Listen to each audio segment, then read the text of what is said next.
Bon, je pense que vous le savez, Ego c'est peut-être le gars qui est passé le plus vite de 0 à 1 million d'abonnés en France. Et ce, avec seulement quelques vidéos et surtout sans aucun short. Donc forcément je me suis posé beaucoup de questions. J'ai analysé tout ce que je pouvais analyser sur Ego, ses vidéos, ses techniques, son évolution, etc. Et je crois bien que j'ai eu beaucoup de réponses à mes questions. Et non, ce ne sont pas juste ses sujets, ses miniatures ou ses titres qui ont fait son succès, mais bien des choses plus techniques et profondes. Mais alors, est-ce qu'il aurait trouvé la recette secrète pour percer sur YouTube? Eh bien, c'est ce qu'on va voir dans cette vidéo.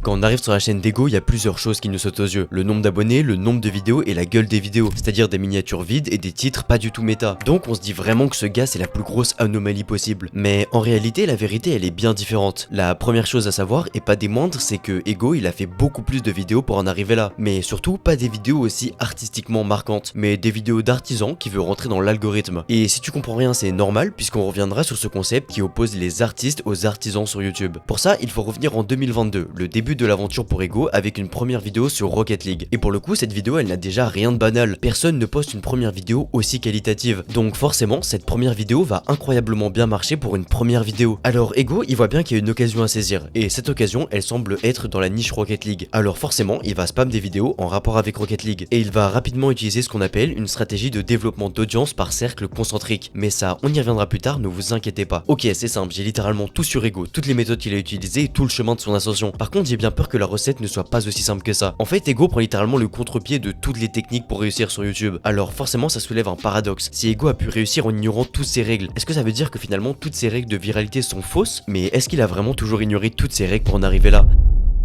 On a vu plein de gens qui ont essayé de copier sa méthode mais qui ont finalement échoué. Et c'est normal, la chaîne d'Ego c'est quasiment que du vide, là où n'importe quel expert YouTube vous dirait qu'il faut des visages expressifs, des couleurs vives, ultra saturées et contrastées, qu'il faut avoir du texte impactant, etc. Cette singularité de Ego, elle n'est pas seulement visible sur les miniatures de sa chaîne, mais littéralement dans le corps de ses vidéos. Là où MrBeast surperforme avec des intros ultra dynamiques et des effets dans tous les sens, Ego se permet de démarrer avec des écrans noirs interminables sans dire un mot pendant de longues secondes. Pourtant c'est un secret pour personne, MrBeast est le créateur qui dicte les règles sur YouTube avec ses près de 500 millions d'abonnés qui font de lui le premier créateur de la plateforme. Et le pire avec Ego, c'est qu'il a même décidé de passer en non répertorié la majorité de ses vidéos, alors que beaucoup d'entre elles avaient dépassé le million de vues et surtout qu'elles continuent à générer beaucoup de vues. Alors oui, Ego défie toute la logique que les créateurs essayent de mettre en place pour comprendre l'algorithme YouTube. Bon, on va le voir en détail dans cette vidéo, mais évidemment, Ego c'est pas juste un rebelle qui fait n'importe quoi. Il a une approche extrêmement précise de YouTube et bien plus technique que ce qu'on pourrait croire. Et pour comprendre ça, je suis revenu à l'origine d'Ego, puisque ses premières vidéos c'est littéralement des commodités avec une petite touche de singularité. Ce que je veux dire par là, c'est qu'avant de faire n'importe quoi, Ego il suivait parfaitement chacun des codes de YouTube qu'on connaît tous. Et c'est là que j'ai compris. En réalité sur YouTube il existe deux mondes. Le monde des artistes, duquel Ego fait partie, et le monde des artisans, qui est le monde de la plupart des créateurs de contenu sur YouTube. Et ça c'est une distinction cruciale à comprendre. Un artiste sur YouTube c'est quelqu'un qui va créer ses vidéos à partir d'une vision, d'un message qu'il veut délivrer et d'une idée singulière. C'est une personne qui veut marquer fortement en prenant le risque de ne pas faire l'unanimité. À l'inverse, l'artisan c'est quelqu'un qui a une passion ou non pour son métier, mais c'est surtout quelqu'un qui cherche l'efficacité et l'optimisation dans le but d'augmenter son outcome. Et pour ça l'artisan il doit plaire aux gens et donc satisfaire l'algorithme, ce qui n'est plus vraiment le cas de Ego. Aujourd'hui sa chaîne elle n'est plus focalisée sur ses statistiques, sur l'optimisation de ses contenus, etc. Bon, on va pas se mentir, ça lui empêche pas de toujours faire des A/B tests sur ses miniatures, mais on va faire comme si on n'avait rien vu. Juste pour ceux qui savent pas, les A/B tests c'est le fait de tester plusieurs miniatures pour analyser le taux de clic de chacune et la rétention qu'elle donne à la vidéo pour déterminer la plus efficace, ce qui en gros est la chose la plus opposée à un artiste. Et d'ailleurs on a l'impression qu'être un artiste c'est le goal ultime, c'est la chose trop bien, mais en réalité je suis pas du tout d'accord avec ça. Je pense que ça dépend de tes objectifs et de tes attentes. S'il y avait que des artistes sur YouTube, ça serait un putain d'enfer, il y aurait plein de contenus incohérents. À l'inverse, s'il y avait que des artisans, bah ça manquerait cruellement d'âme et on se retrouverait avec encore plus de plagiat qu'aujourd'hui. Mais comme je vous l'ai dit, Ego ça n'a pas toujours été un artiste. Il est bien passé par la case artisan et pas qu'un peu. Ses premières vidéos suivaient toutes les bonnes pratiques de youtubeurs. Des titres accrocheurs, des scripts de rétention parfaitement optimisés, des miniatures avec du texte en énorme et des couleurs catchy. Et grâce à ça, il s'est construit une base avec une audience solide avant d'ensuite pouvoir s'affranchir de ses règles. Mais c'est en les maîtrisant jusqu'au point de pouvoir les dépasser. Et en réalité, au début, il a même utilisé une putain de technique d'artisan niché. En gros, le conseil numéro 1 pour trouver son audience et faire des statistiques, c'est de choisir une niche. Ce qu'il a parfaitement appliqué avec la niche Rocket League. Ses 8 premières vidéos sont toutes des vidéos de storytelling sur Rocket League. Puis par la suite, après avoir développé une audience dans cette niche, il a étendu son contenu à la niche storytelling de jeux vidéo. Puis encore par la suite, il a étendu à la niche storytelling tout court. Et ça, c'est ce qu'on appelle une stratégie de développement d'audience par cercle concentrique. Une stratégie qu'on voit dans YouTube Business Pro et c'est clairement la plus efficace pour tout casser dès le début et envahir YouTube. Et oui, Ego ne déroge pas à la règle, il a lui aussi utilisé cette stratégie qui est 100% une stratégie d'artisan. Et c'est le cas de 99% des créateurs et surtout des plus successful, ce sont tous des artisans et c'est parfaitement normal. C'est comme ça qu'ils apprennent leur métier et le masterisent au maximum. Et oui, peut-être qu'un jour, certains d'entre eux deviendront des artistes. Mais je pense clairement pas que ce soit une fin en soi, les artisans c'est ceux qui font le plus d'argent, c'est ceux qui scale le plus, etc. MrBeast, je pense qu'on est tous d'accord pour dire que c'est pas du tout un artiste, c'est un gars qui masterise tous les codes de YouTube et exploite chaque optimisation pour rendre son contenu le plus efficace et viral possible. Et c'est globalement ce qu'on voit dans YouTube Business Pro, j'accompagne les gens dans leur développement, parfois même depuis le lancement, afin qu'ils passent de 0 à 10 000 abonnés, et en plus ne pas juste compter sur la monétisation ou les collaborations commerciales, qui sont souvent misérables à cette échelle, mais être complètement indépendant avec ton propre produit cohérent, et grâce à celui-ci pouvoir faire 5 000 € par mois, là où de base avec 10 000 abonnés c'est vraiment impossible. Et en re-regardant les premières vidéos de Ego, je me suis rendu compte qu'il suivait une structure précise qu'on voit dans YouTube Business Pro, c'est-à-dire qu'il respecte parfaitement la structure d'une vidéo avec de l'engagement, et donc forcément une vidéo qui a une bonne rétention. On retrouve en premier le hook, puis la construction de la vidéo, suivi de toute la valeur qu'il a à délivrer sur le sujet, puis évidemment le climax. Et pour faire ça, il voit sa vidéo comme des paliers qui représentent chacun des pylônes qui maintiennent la courbe de rétention. Et ça, c'est de l'artisanat pur et dur très réfléchi. Puis Ego, il va commencer à évoluer petit à petit. Désormais, il ne raconte plus uniquement un événement jeu vidéo incroyable, il raconte une quête héroïque, c'est-à-dire une aventure humaine. Dans la vidéo sur Trackmania, il assume complètement de s'intéresser au côté mental des joueurs. Il met l'aspect psychologique au premier plan plutôt que la performance, et on sent qu'il commence petit à petit à s'éloigner du sujet du jeu pour explorer quelque chose de plus profond. Et évidemment, la suite logique, c'est la phase de l'artiste, et c'est la vidéo sur le jeu de la vie qui marque un tournant dans les vidéos de Ego. C'est la première fois qu'il ne se repose pas du tout sur la popularité d'un jeu, qui était évidemment sa stratégie de base pour se développer. Là, il va analyser et se baser sur un jeu totalement inconnu, pour en plus nous amener à réfléchir sur nous-mêmes en tant qu'être humain, et c'est là qu'on voit le vrai tournant. Avant, il utilisait la psychologie comme prisme pour parler des jeux vidéo, mais maintenant le jeu n'est plus qu'un prétexte pour parler de sujets universels. Sa structure de script, elle évolue également. En analysant la structure de ses vidéos, on retrouve le modèle de script Hero's Journey. C'est une structure qui permet de maintenir l'attention, ce qui augmente donc la rétention. Et l'avantage de cette structure, c'est qu'elle est hyper satisfaisante pour le consommateur. Et ça, Ego, il l'a très bien compris, c'est un point très important dans son travail et une grosse raison de son succès. C'est vraiment cette attention qu'il donne à la fin.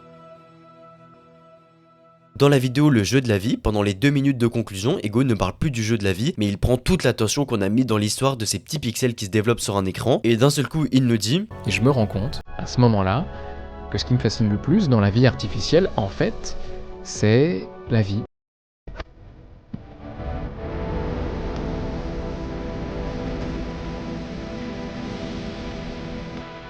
Bon, je suis d'accord que ça fait un peu message cringe à la Kaizen, mais ça reste un message d'artiste qui nous invite à réfléchir. Un message qui a une morale, mais surtout c'est un message, et un message c'est pas du tout une optimisation utile pour un artisan. Et c'est avec ce genre de message que Ego arrive à toucher plus de monde. Il y a littéralement pas de message plus universel que la vie. C'est là qu'on a vraiment vu une rupture avec la niche jeu vidéo qu'il avait choisi pour se développer initialement. Cette vidéo c'est un réel tournant pour sa chaîne, il le sait très bien et c'était tout à fait son but, puisque par la suite il va clairement le confirmer. La vidéo suivante c'est celle sur l'usine à trombone. Là encore on est sur une grosse vidéo puisqu'elle dure 38 minutes, de la 20e à la 38e minute, Ego ne parle plus du tout du jeu, mais développe une réflexion plus profonde sur l'IA, sur l'avenir de la société et même plus globalement sur l'avenir de l'humanité. Mais la vidéo qui représente l'apogée artistique de Ego, c'est la visite banale du musée de l'oubli. Cette vidéo c'est littéralement une outro du début à la fin, là il y a plus de sujet qui amène à une réflexion, puisque la vidéo entière est une réflexion. Et cette évolution fulgurante, Ego ça lui a pris seulement 3 vidéos, bon ok les vidéos ont des mois d'écart, Ego c'est clairement pas le gars le plus actif, mais comprendre tout ça et l'appliquer en 3 vidéos ça reste quand même fou, et c'est pour ça qu'on peut dire que Ego est une anomalie. D'ailleurs ça s'est vu, sa vidéo sur le musée de l'oubli a logiquement fait beaucoup moins de vues que les vidéos précédentes, c'est une vidéo qui s'est éloignée beaucoup trop vite de ce dont on avait l'habitude, et ce en partant dans l'artistique brutalement. Bon et évidemment je pense que comme tout créateur ça a dû le faire chier un peu cette baisse de vues, mais fondamentalement je pense qu'il s'en fout parce que l'impact a été absolument énorme, et c'est pas du hasard, la raison elle se cache dans la courbe de rétention, qui représente le nombre de personnes qui regardent la vidéo à chaque instant T de la vidéo parmi tous les gens qui ont évidemment cliqué sur la vidéo. Donc logiquement les gens ont cliqué, donc on est à 100%, et on voit au fur et à mesure que ça diminue pour arriver à la fin vers 30, 40, 50%. Donc tout naturellement, la plupart des créateurs vont penser l'énergie qu'ils vont mettre dans leurs vidéos de façon décroissante. Ils vont mettre un maximum au début et à la fin ils auront plus trop d'énergie. Alors que Ego il va mettre de l'énergie du début à la fin. Et c'est pour ça que sa courbe de rétention est une courbe constante. Et ça c'est un skill de fou parce que globalement on a tous plein d'idées et plein de choses à dire. Mais souvent le plus dur c'est de toutes les organiser pour suivre un fil conducteur qui va porter la rétention. Les scripts c'est ultra puissant, on le sait tous, et pour Ego c'est ça qui fait qu'il y a des millions de personnes qui vont cliquer sur la vidéo suivante sans même regarder le titre titre et la miniature. Bon, c'est le moment où je te dis que tu pourras pas faire du Ego. J'ai vu trop de gens faire des miniatures minimalistes un peu façon Ego, un peu mystérieuse. J'ai vu trop de petits youtubeurs qui essayent de parler exactement comme Ego et c'est juste hyper cringe. Mais en fait les gars, évidemment que c'est pas ça qui a fait le succès d'Ego. Vous imitez des aspects superficiels de la chaîne d'Ego. Ce qui a fait son succès, c'est tout le travail qu'il a fait en amont. Ego peut se permettre de faire tout ça parce que avant il a construit une base hyper solide. Maintenant son nom est devenu sa marque, les gens cliquent pour lui et non plus pour ses titres et ses miniatures qui ne marcheraient pas si ce n'était pas Ego. Tout comme si tu faisais une vidéo où t'appelles des gens au hasard avec tes potes. Évidemment que ça marcherait pas, mais quand McFly et Carlito font ça, ça fait des millions de vues. Et ça c'est parce qu'ils ont un personal branding de fou. On clique pas sur la vidéo pour le concept, le titre ou la miniature, mais parce que c'est McFly et Carlito. Et ça c'est une démonstration de force du personal branding qui est recherché par tant de personnes. Alors si vous aimez Ego, vous devez vous inspirer plus de son parcours que de sa finalité. Ne copiez pas ce que vous voyez de sa chaîne, copiez tout le travail qu'il a fait en amont et tout le chemin qu'il a parcouru. Puisque comme on l'a vu, il a utilisé des stratégies bien rodées pour se développer dans un premier temps. Alors avant d'aspirer au fait de devenir Ego, commence par là où tu dois commencer. Et c'est exactement ce qu'on voit dans YouTube Business Pro. Toute la phase de développement pour atteindre 10 000 abonnés et tout ce qu'il faut faire pour en vivre et faire 5 000 € par mois. Et une fois que tu auras atteint au minimum 10 000 abonnés et 5 000 € par mois, bah tu auras déjà passé un gros step et ensuite tu pourras faire ce que tu veux. Si tu veux faire comme Ego et devenir un artiste, et bah là ce sera possible puisque tu auras développé une communauté solide et surtout tu auras largement de quoi vivre avec 5 000 € par mois sans stress. Donc voilà, si ça t'intéresse, que tu sois débutant ou que tu aies déjà une chaîne avec plusieurs milliers d'abonnés, n'hésite pas, tu peux réserver un appel dans la description pour potentiellement rejoindre YouTube Business Pro. Ce qu'il faut retenir, c'est que la force d'Ego, c'est sa singularité. Et la singularité, évidemment, ça se recopie pas vraiment. Mais bon, ça veut pas dire qu'il y a rien à retenir de la vidéo. On a bien vu que Ego faisait le plus de stats en faisant du contenu très artisanal, mais que pourtant, il kiffait beaucoup plus faire du contenu artistique. Ce qui veut dire qu'il y a un équilibre à trouver pour d'un côté ne pas être un putain de bot artisan, mais de l'autre ne pas être un artiste perché. Et cet équilibre, c'est l'équilibre entre ce que vous aimez faire et ce que les gens veulent voir. Moi sur ma chaîne, il y a des vidéos, c'est de l'artisanat pur et dur. Le but de ces vidéos, c'est de faire tourner ma chaîne YouTube, de me développer, etc. Mais il y a d'autres vidéos qui sont beaucoup plus artistiques, comme par exemple cette vidéo. Forcément, on voit qu'elle a moins marché, mais c'est parce que c'est pas du tout de l'artisanat. J'ai eu une vision beaucoup plus artistique en la faisant, et tout ça dans le but de transmettre un message. Et je pense qu'en voyant des personnes comme Ego ou des gros créateurs de contenu, paradoxalement, ça démotive des gens. Mais c'est vraiment dommage parce que non, le marché n'est pas du tout saturé par ces personnes. Pour moi, YouTube est rentré dans une nouvelle méta, où ce n'est plus un oligopole de gros créateurs de contenu, mais maintenant il y a plein de petits créateurs qui font des vidéos trop bien, qui ont leur communauté, leurs produits, etc. Et ça, on le voit vraiment dans notre page d'accueil. Avant, il y avait que des vidéos de gros youtubeurs. Maintenant, il y a plein de gars qu'on connaît même pas, mais le sujet est trop intéressant, leur vidéo est qualitative, etc. Du coup, on clique. Donc oui, je suis désolé, mais c'est débile de te dire à toi-même que c'est trop tard. Je te dis pas que tu vas devenir le prochain Inoxtag, mais c'est limite plus trop le but de cette nouvelle méta. Par contre, tu peux vraiment développer une communauté, prendre une certaine place sur YouTube et gagner plus de 5 000 € par mois. Alors n'abandonne surtout pas avant d'avoir essayé, il y a vraiment une place pour tout le monde. Regarde, moi tu sais même pas qui je suis, pourtant t'es arrivé jusque là. Alors fais ce que t'as à faire, parce que je peux t'assurer qu'il y a toujours une opportunité pour quelqu'un qui s'en donne les moyens. Merci d'être arrivé jusque là, et je te dis à bientôt.